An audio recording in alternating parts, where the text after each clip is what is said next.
আরে ময়না দাঁড়াও, এত অবাক হয়ে লাভ নাই, তুমি আমার চিনবা না। তো দাসিলে আপনি কোন, আপনি কে? আমি রাতুল। মোরশাদ কাকার ছেলে, সেটা আপনি আগে কইবেন না। আচ্ছা কি হয়েছে? আমার আব্বারে ধরে নিয়ে গেছে কেন? কি রাজনীতি করে? মামলা টামলা খাইছে? কেউ ফাঁসাইছে?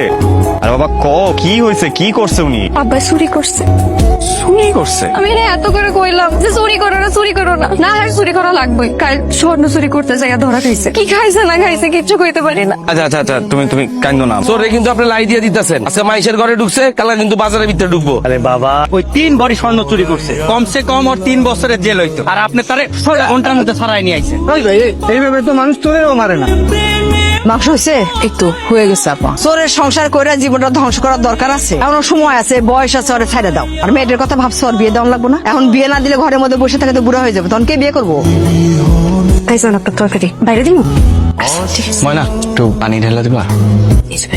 ভাইজান আপনার ডাইল। এই বইটার গল্প তো খুবই ভালো ভাইজান। তুমি বইটা পড়ছো? হ্যাঁ, খালি এই বই না, আমি মেলা বই পড়ছি, কিন্তু এই বইটা পড়ার পর খুব কান্দন আইছে। কেন কান্দন পাইছে কেন? কান্দন আইবো না, লেখকের উপর এত জিদ লাগছে। তুই নায়ক নায়িকার মিল দিবি না, ভালো কথা, লেখা শেষ পর্যন্ত মাইরিয়ে ফেলাবি। তার মানে তুমি লেখাপড়া করো? ওমা, পড়ালেখা করবো না কেন? আমি তো কিছুদিন আগে কলেজ শেষ করছি ভাইজান, গোল্ডেন এ প্লাস পাইছি। খালি কলেজে না, স্কুলেও গোল্ডেন এ প্লাস পাইছি। কিন্তু ভাইজান সামনে মনে হয় আর পড়ালেখা করা হইব না। সোরের মায়া কয়ে খেপায় লেগা। সোরের মাইয়া সোরের বউ, দেখ কাকারে কতদিন করে কইছি রেগুলার এলাকাতে বাইর কইরা দেন। গ্রামের পরিবেশটাই নষ্ট বানায় ফেলাইছে, রাত্রে একটু ঘুমাইতে পারি না টেনশনে। আমি আন চোরের সংসার করতেছি। এই তুই খাস না কে? খাবো না। খাইস না, না খায় শুটকি দিয়া মশানি বাসি। মরে যাবে মানে? এই মনা খাইতে চাস না কে? হ্যাঁ কইছি না খামু না। এই এলাকায় আর আগে কি কইছিলা? চুরি চাপ তো সব বাদ দিয়ে দেবা, অথচ নতুন এলাকায় আইতে না আইতে আবার চুরি শুরু করে দিছো। চুরি না কইরা যদি মাটিও কাটতা, আমি মানুষের কইতে পারতাম আমার বাপে ভালো একটা কিছু কইরা খায়। আর সেই ঘরে আমার কথার কোনো মান নাই, সেই ঘরে ভাত আমি খাই না। কয়দিন খাবি না? 7 দিন খামো না। 7 দিন পরে তো খাবি নাকি? 7 দিন না খেয়ে থাকলে মানুষ বাঁচে? 7 দিন পর বাইসে থাকলে তো খামো। অন্তত তুই যা করবি তাই শুনো। এর আগে বহুতবার এই কথা কইছো, তোমার কোনো কথা আমি বিশ্বাস করি না। দেখ মা, এই ভাত সে আমি প্রতিজ্ঞা করতেছি, তুই যা করবি আমি তাই শুনো। ভাত খা। তবে আমি একটা কথা কইয়ে দিই, আমি এখন থেকে আর কলেজে যাবো না। যাবি না কেন? কলেজ যাবে না কেন বুঝেন না? আপনি যদি এইটাই বুঝতেন তাহলে চুরি করতে যাইতেন না।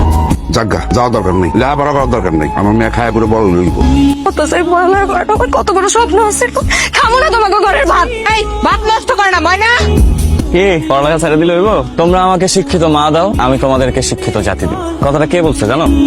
কে বলছে জানো না? জানবো না কেন? সবকিছু কি আপনি একলাই জানেন? নেপোলিয়ন কইছে। তোমার ইচ্ছা করে না শিক্ষিত মা হইতে? এটা আমার স্বপ্ন আছিল। তো স্বপ্ন পূরণ করতে হইব না? সবার সব স্বপ্ন পূরণ হয় না। স্বপ্ন পূরণ করতে হইলে কষ্ট করতে হয়, সংগ্রাম করতে হয়। বিয়ে হইব না, আবার সংগ্রাম। মানে মানে বুঝেন না? আমার বাপে মইনা চোর, চোরের মায়ের কেউ বিয়া করবো?